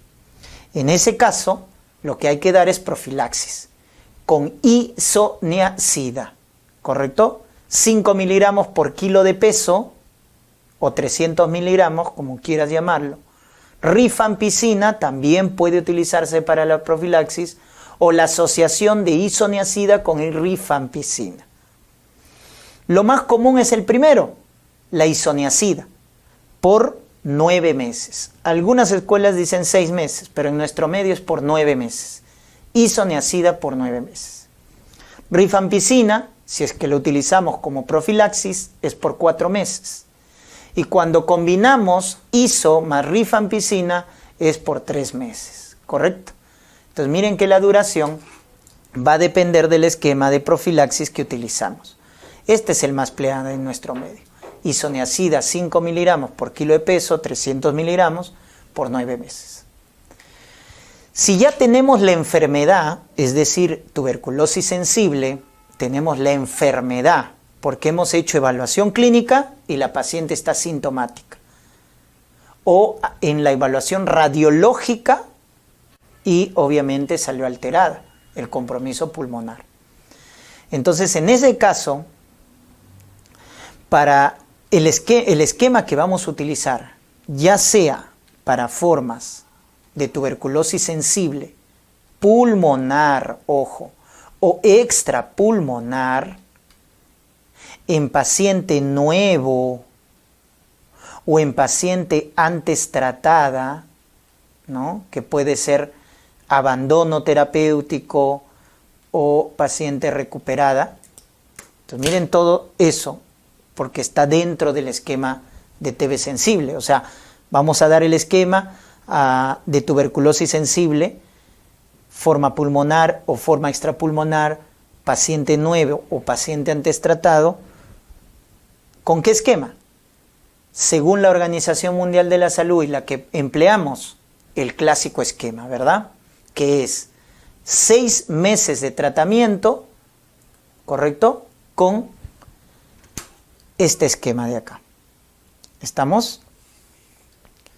2 meses diario de isoniazida, rifampicina, etambutol y piracinamida, ¿correcto? Ahí está, 2 meses. Con el núcleo de primera línea, que es isoniazida, rifampicina, etambutol, piracinamida. Y 4 meses interdiario de isoniazida, rifampicina. Eso es este esquema clásico de 6 meses. ¿Estamos? Ahora, también te han preguntado qué pasa cuando no cuentas con piracinamida. Ahí está el esquema de la CDC, que nos dice 9 meses de tratamiento. 2 meses diario, isoniazida, rifampicina, etambutol, por eso ahí les hago la mnemotecnia, rifampicina, isoniazida, etambutol.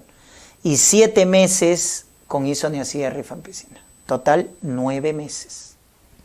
Entonces, para las formas sensibles de tuberculosis, tienes tu esquema de 6 meses, ¿no? Que es menos, pero con más fármacos. Porque los 2 primeros meses utilizas a todos, iso, rifa, etambutol, piracinamida, y luego los 4 meses interdiario, isoniazida, rifampicina. Pero si quieres menos fármacos, vas a dar más tiempo, 9 meses. 2 meses con rifampicina, isoniazida y etambutol, y 7 meses con isoniazida más rifampicina. ¿Se dan cuenta? Ya está. Cuando la infección por tuberculosis está coinfectada con VIH, el esquema aumenta 9 meses. ¿Correcto? En la cual en los 2 primeros meses damos todo. Iso, rifa, etambutol y piracinamida. Y completamos 7 meses con isoniazida más rifampicina. Cuando son formas extrapulmonares graves, la neurotuberculosis, ¿no? La meningotuberculosis o la forma osteoarticular, esas son graves, o la forma miliar, tuberculosis miliar, ¿no? Entonces, neurológica, osteoarticular o la forma miliar, el esquema es de 12 meses de tratamiento, donde damos 2 meses con todo, iso, rifa, etambutol, piracinamida, y 10 meses con iso, rifampicina. O sea, ahí el esquema dura 1 año. ¿Se dan cuenta? O sea, más que el embarazo, ¿no? Y recordar que en las formas de tuberculosis miliar y tuberculosis cardiovascular, pericarditis por tuberculosis, se emplea el uso de corticoides, ¿ya? Lógicamente, cuando es una tuberculosis resistente, ¿no? MDR, cuando es resistente isoniazida, rifampicina, o XDR, recuerden, cuando es resistente a iso, rifa, quinolonas y aminoglucósidos, XDR. Entonces, en esas formas resistentes ya el esquema tiene que ser o bien estandarizado, o bien empírico, o bien individualizado con pruebas de sensibilidad, o esquemas acortados. No profundicemos en eso porque lo van a ver en neumología, pero más o menos para que tengan una idea, ¿no? Que ya el esquema se vuelve más complejo. Muy bien, entonces esos esquemas hay que tenerlo en cuenta, doctores, porque les pueden preguntar, ¿ya? Sobre todo de la tuberculosis sensible. Recordar que cada vez que utilicemos isoniazida, ya sea para profilaxis o tratamiento, hay que complementarlo con vitamina B6, piridoxina, para evitar la neuropatía periférica inducida por isoniazida. Eso para cualquier esquema que utilice isoniazida, ¿correcto? Ya sea en profilaxis o en tratamiento. Y el otro componente importante a recordar son los antituberculosos que están contraindicados en el embarazo. A la cabeza, streptomicina. Por su ototoxicidad, genera sordera congénita, hipoacusia neurosensorial. Y también las fluoroquinolonas, que se emplean como moxifloxacino ya en el esquema de tuberculosis resistente, o también etionamida, ¿ya? Streptomicina, quinolonas, etionamida están contraindicados en el embarazo. Sobre todo acuérdate de la streptomicina, que te lo han preguntado, por la ototoxicidad. Y en el caso de lactancia, la tuberculosis no contraindica lactancia materna. Puede dar de lactar una mujer con tuberculosis al recién nacido, siempre y cuando esté ya 2 semanas de tratamiento y es una tuberculosis sensible. Puede dar de lactar.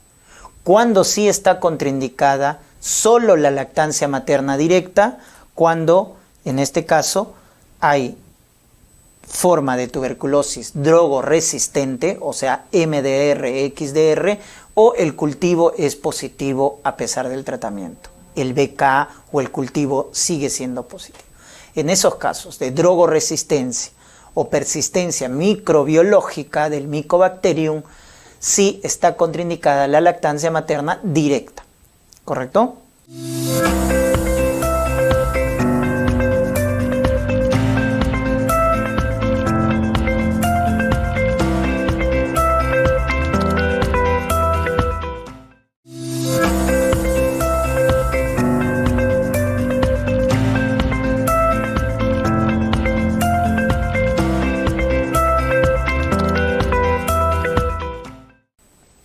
Pasamos a COVID-19 y embarazo, ¿ya?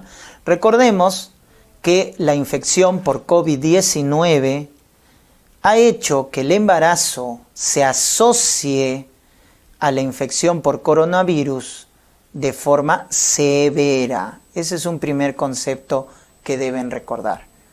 Así como la obesidad, la hipertensión, los problemas renales, etc. Ciertas comorbilidades se asocian a COVID-19 severo, el embarazo también, por todos los cambios sistémicos y fisiológicos que hay, se asocian a COVID-19 severo. Por eso, en la pandemia, la principal causa de muerte materna indirecta más importante era la infección por COVID-19. Principal causa de muerte materna indirecta. ¿Correcto? Durante la pandemia. Porque antes de la pandemia, la principal causa de muerte materna indirecta era la tuberculosis. Pero con la pandemia la desplazó y la COVID-19 era la principal causa de muerte materna indirecta, ¿no? Indirecta. Recordemos un poquito la infección. Recuerden que el coronavirus es un virus de tipo ARN, monocatenario en sentido positivo. Es un beta coronavirus que tiene esta proteína en su estructura, ¿verdad? Esta proteína que estamos viendo es la proteína Spike, ¿no? O espiga, la proteína S, que se va a unir a este receptor, al ECA2, ¿no es cierto? Al ECA2, que está en las células del organismo. Entonces la infección se producía de esa manera, ¿no? El coronavirus expone la proteína S y nuestras células exponen el ECA2 como receptor. Entonces ahí había una unión. Y esta unión se completaba o se hacía más efectiva cuando una proteasa del coronavirus, que podría ser la furina o la serin proteasa transmembrana, que es otra proteína, hacía un clivaje acá en la proteína Spike. De tal manera que dejaba libre a la S1 para que se una al ECA2 y la S2 hacía la fusión de membranas entre ambas células o en este caso entre la célula y el virus, perdón, ¿ya? Entonces ese clivaje era importante porque hacía más efectivo la infección, ¿ya? Por eso al final causaba falla multiorgánica, ¿no? Finalmente la infección por coronavirus. Entonces el S1 se une al ECA2 y el S2 hace la fusión de membranas.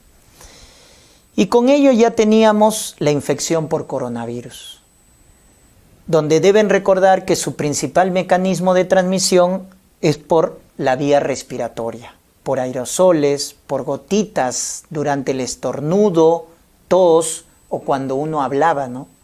Por ahí era la vía de transmisión.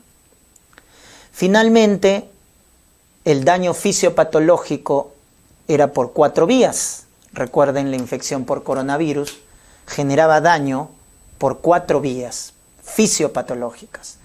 La primera era un daño citopático directo, daño celular directo.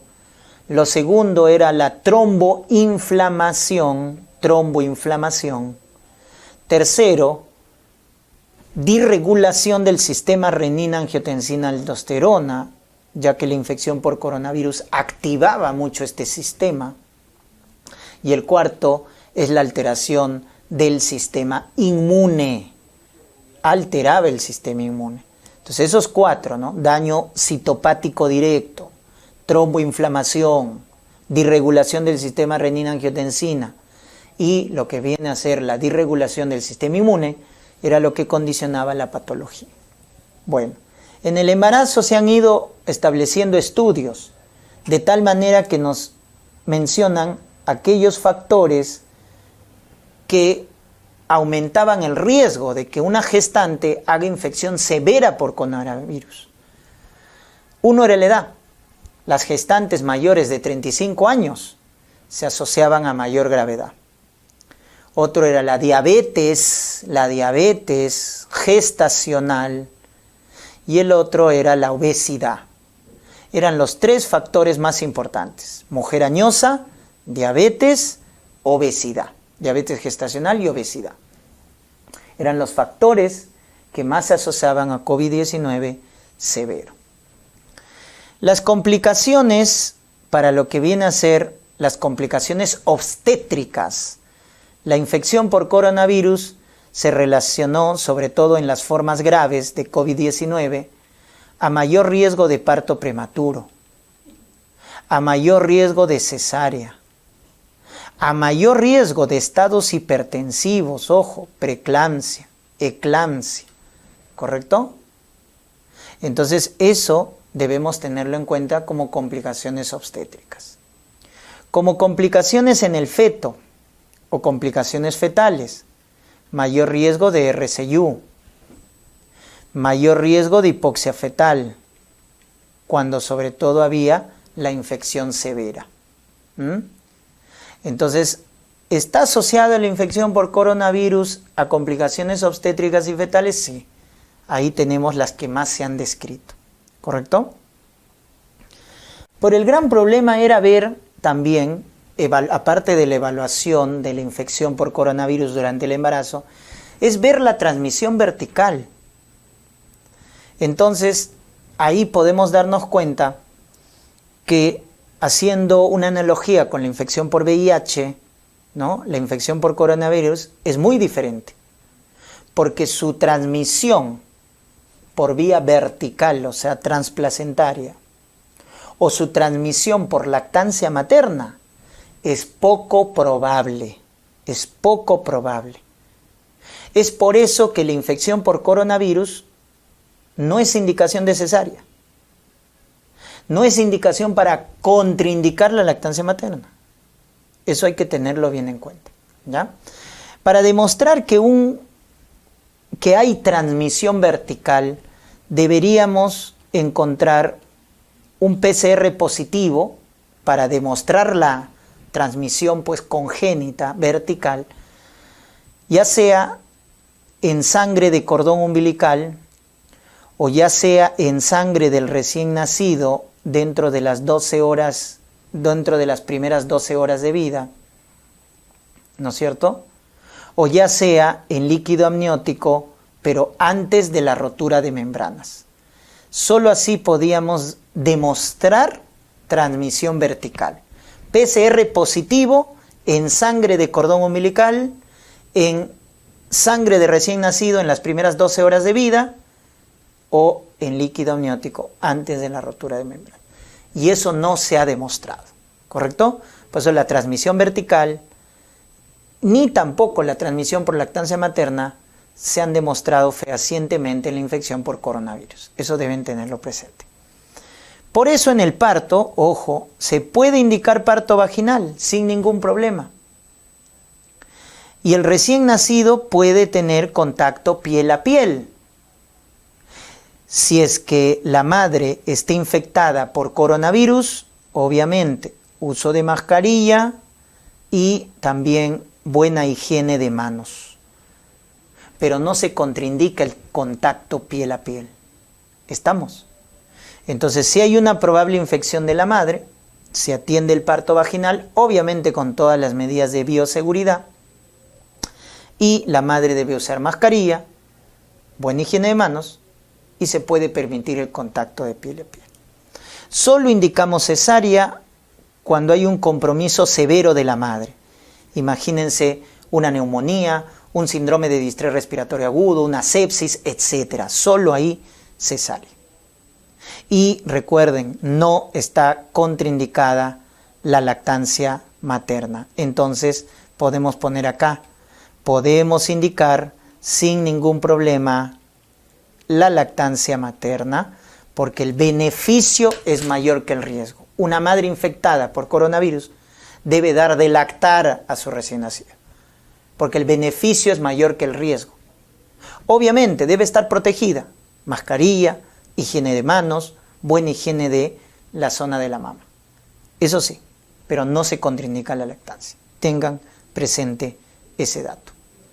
El algoritmo del control prenatal que nos propone, ¿no es cierto?, en este caso, las sociedades como la Sociedad Materno-Fetal o la Sociedad de Ginecobstetricia Americana, nos dice: gestante con sospecha de infección por coronavirus porque tiene tos, fiebre, cefalea, ageusia, anosmia, etc. Entonces, si no tenemos síntomas o sospecha, el control prenatal es normal, ¿verdad? Pero si hay síntomas, si hay sospecha de contacto de una gestante con una persona infectada o que la gestante ya tenga síntomas, hay que hacer descarte de infección por coronavirus, por PCR. Es lo recomendable. Entonces, al descartar, luego lo siguiente que viene para catalogarla de riesgo elevado, si las pruebas salen positivas, entonces la gestante está infectada. ¿Cuándo catalogamos de riesgo elevado? Cuando la gestante tiene síntomas de mal pronóstico, como por ejemplo disnea, como por ejemplo dolor torácico persistente, como por ejemplo hemoptisis, como por ejemplo deshidratación severa, como por ejemplo confusión o alteración del cesorio. Entonces, una gestante infectada con coronavirus que presente estos síntomas, la consideramos de riesgo elevado. Debe acudir rápidamente a un centro de emergencia para ser atendida, porque lo más probable es que haga infección severa y va a necesitar unidades de cuidados intensivos. Por el contrario, si no hay estos síntomas de mal pronóstico, entonces lo que hacemos es indagar sobre los factores de riesgo o comorbilidades que puedan condicionar a que esta gestante sea catalogada de riesgo moderado. ¿Cuáles son esos factores? Por ejemplo, si la paciente tiene hipertensión crónica, si tiene diabetes, ¿no?, si tiene asma, si tiene enfermedad renal, etc. Si tiene alguna comorbilidad o está con un parto pretérmino, entonces si tiene alguna comorbilidad o esta complicación obstétrica que es el parto pretérmino, se cataloga de riesgo moderado, ¿correcto? Riesgo moderado. Eso hay que tenerlo en cuenta.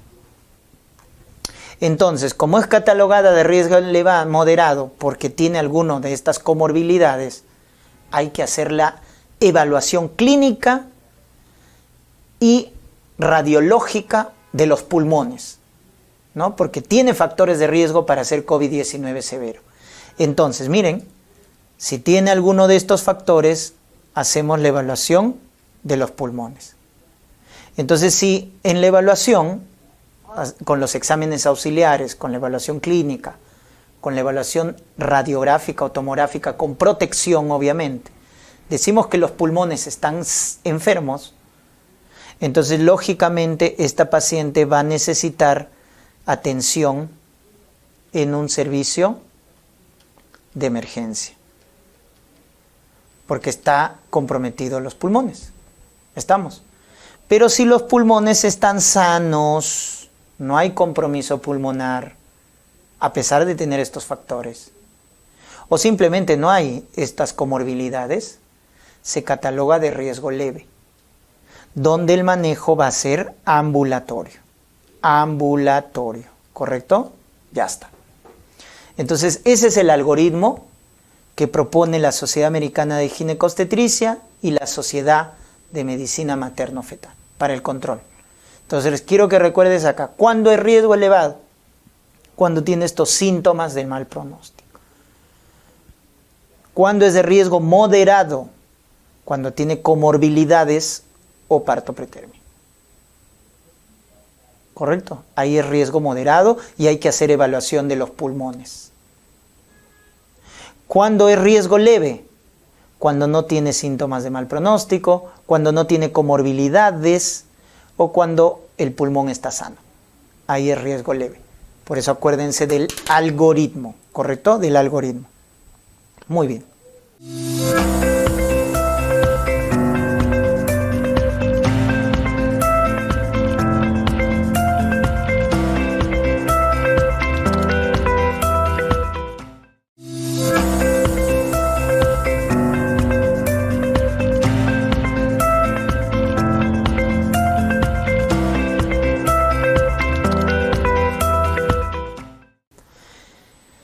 Luego tenemos acá las hepatopatías en el embarazo. Puntualmente hay varias causas que nos dan alteración en el perfil hepático en una gestante.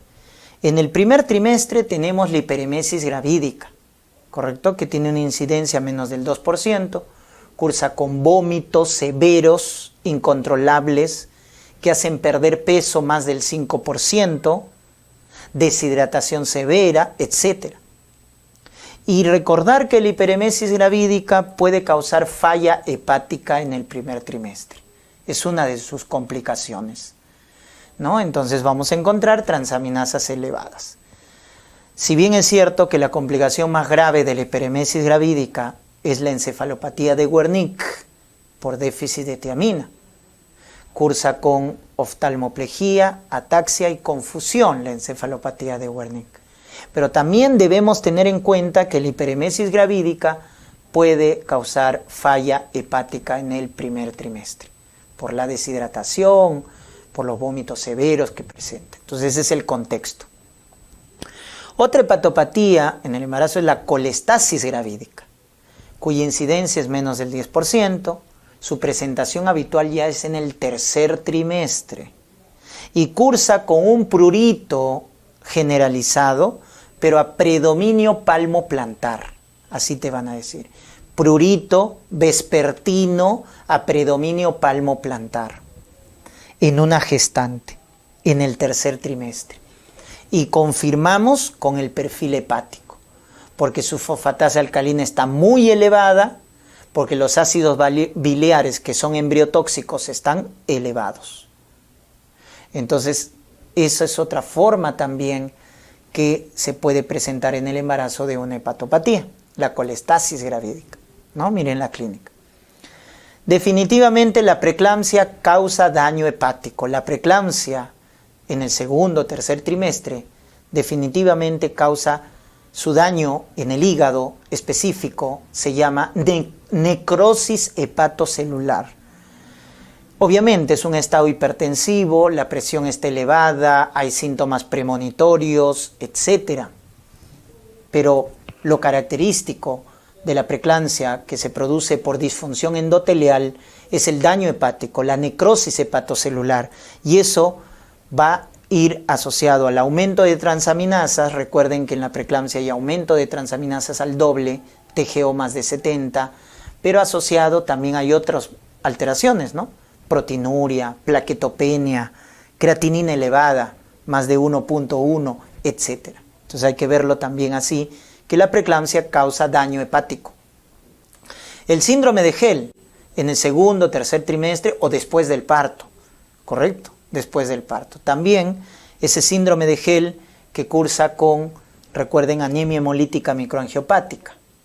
Entonces hay esquistocitos, hay bilirrubina indirecta aumentada, enzimas hepáticas elevadas, LDH más de 600, acuérdense, TGO más de 70, ¿no? Entonces enzimas hepáticas elevadas. Y también lo que viene a ser la plaquetopenia, ¿no? Unas plaquetas menos de 100.000, menos de 100.000. Entonces cuando vemos esas alteraciones en el laboratorio, hemólisis, plaquetopenia, aumento de enzimas hepáticas, hay que sospechar en un síndrome de Gel, ¿correcto? Que también puede ser complicación de la preeclampsia, ¿no? En el 80% la preeclampsia se asocia a síndrome de Gel, ¿ya? Eso entonces también hay que acordarnos. Y la última, que es la esteatosis hepática, que es más rara, que se presenta en el tercer trimestre y que simula muchas veces la clínica que hemos visto de los estados hipertensivos. Va con náuseas, va con vómitos, va con dolor abdominal. Pero lo característico es el daño hepático severo. Y ese daño hepático severo, aparte de plaquetopenia, aparte de elevación de transaminasas, que te puede hacer confundir con un síndrome de Gel, preeclampsia, etc., algo característico del hígado graso o esteatosis hepática en el embarazo es esta, la llamada hipoglicemia. Mucho cuidado ahí, cuando te den ese dato. Hipoglicemia, prolongación del tiempo de protrombina, porque la falla hepática es muy severa. Entonces ahí hay que pensar ya en hígado graso, ¿ya? Cuyo diagnóstico es diagnóstico diferencial del síndrome de Gel.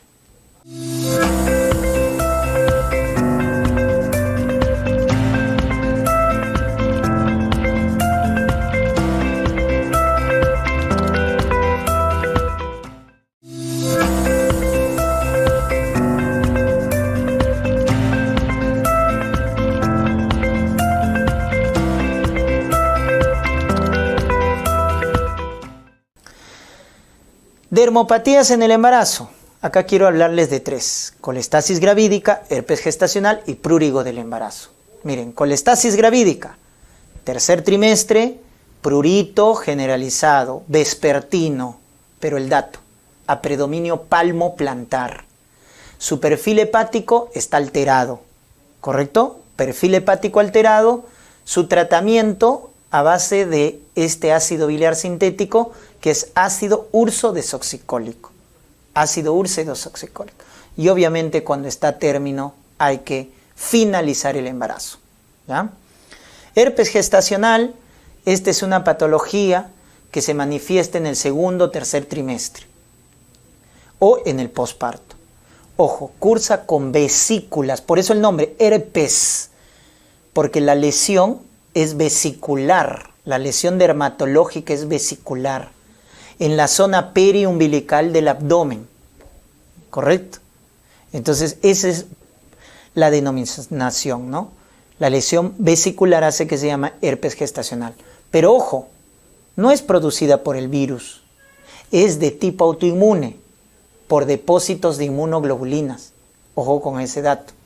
Entonces, recuerden, el diagnóstico es estudio histopatológico con inmunofluorescencia, donde vamos a ver depósitos de inmunoglobulinas, y el tratamiento es con antihistamínicos para el prurito y con corticoides por vía oral. Ese es el tratamiento, ¿no?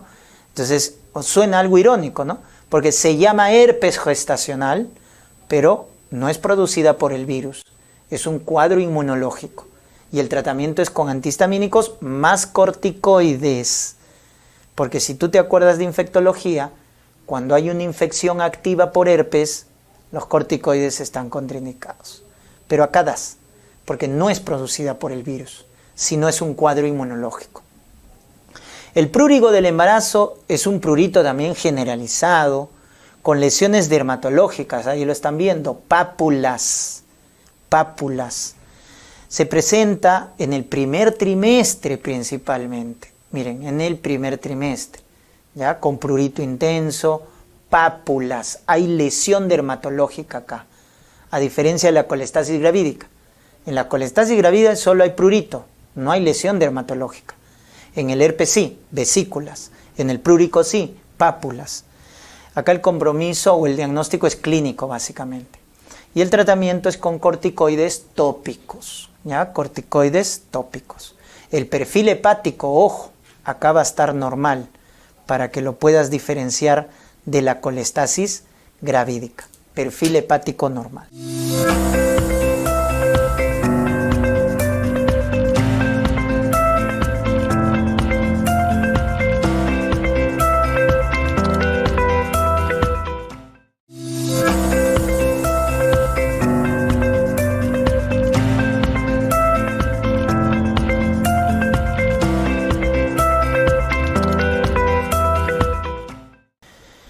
Bien, terminamos con epilepsia en el embarazo. La epilepsia en el embarazo debemos recordar que hay efectos del embarazo sobre la epilepsia, ¿verdad? Sobre la epilepsia.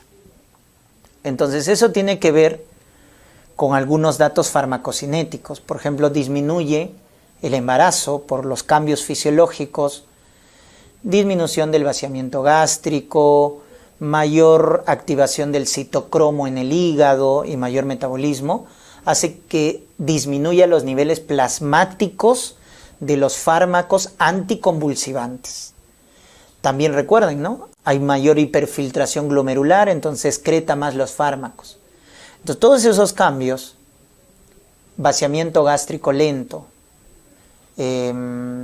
la mayor activación del citocromo P450 en el hígado, la mayor actividad de la conjugación, mayor excreción urinaria por la hiperfiltración, hace que los niveles plasmáticos de los fármacos anticonvulsivantes disminuyan, ¿ya? Por eso hay que ajustar la dosis, monitorizar las dosis. Y también hay un aumento de la frecuencia de las crisis, por ahí, aumento de la frecuencia de las crisis. Muy bien, también hay efectos sobre el embarazo, ¿no? La epilepsia genera efectos sobre el embarazo.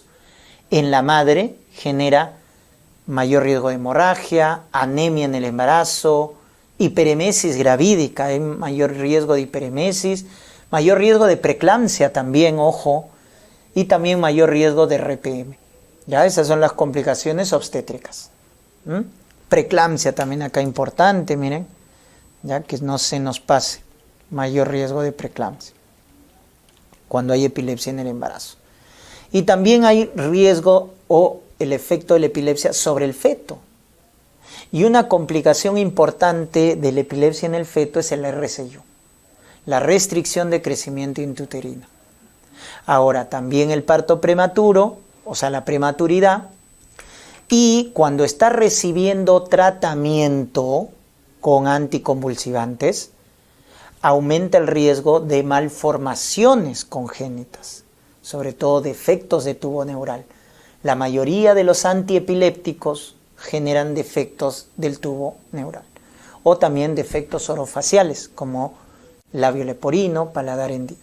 Entonces, cuando está recibiendo tratamiento, o sea, no tanto por la epilepsia, sino por el tratamiento, aumenta el riesgo de malformaciones. ¿Ya? Muy bien.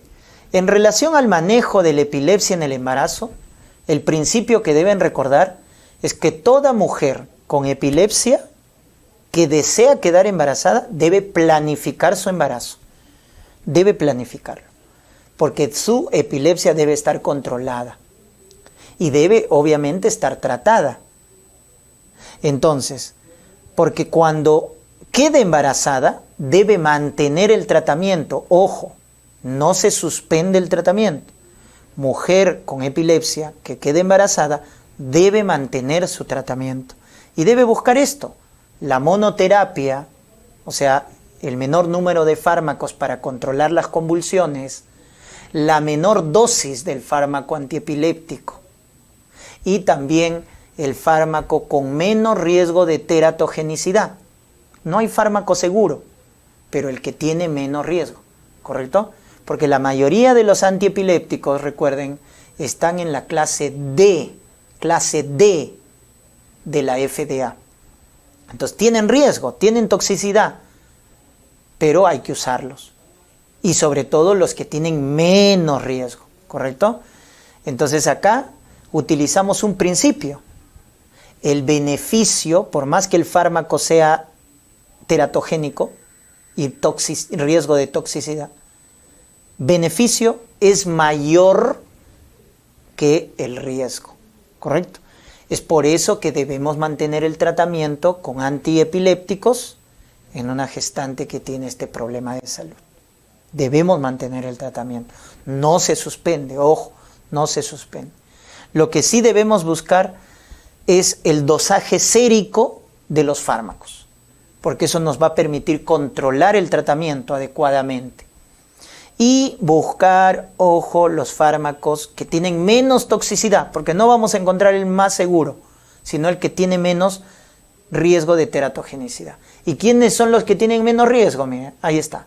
La motrigina, levetiracetam, carbamazepina, y ya los que tienen mayor riesgo, que son fenitoína, fenobarbital, o los que deben evitarse, ahí está de color rojo, deben evitarse, porque son los que tienen más riesgo de malformaciones. Valproato, que es el que tiene más riesgo de defectos de tubo neural, espina bífida, anencefalia, etc. Y topiramato, que es el que está más asociado a defectos orofaciales. Entonces todos tienen riesgo, pero valproato y topiramato están a la cabeza. Por eso debemos evitarlos, ¿correcto? Y reemplazarlos si es que la gestante está tomando, si es que la mujer con epilepsia está tomando previamente al embarazo, debemos reemplazarlo con otros anticonvulsivantes que tienen menos teratogenicidad, ¿correcto? Ese es el principio.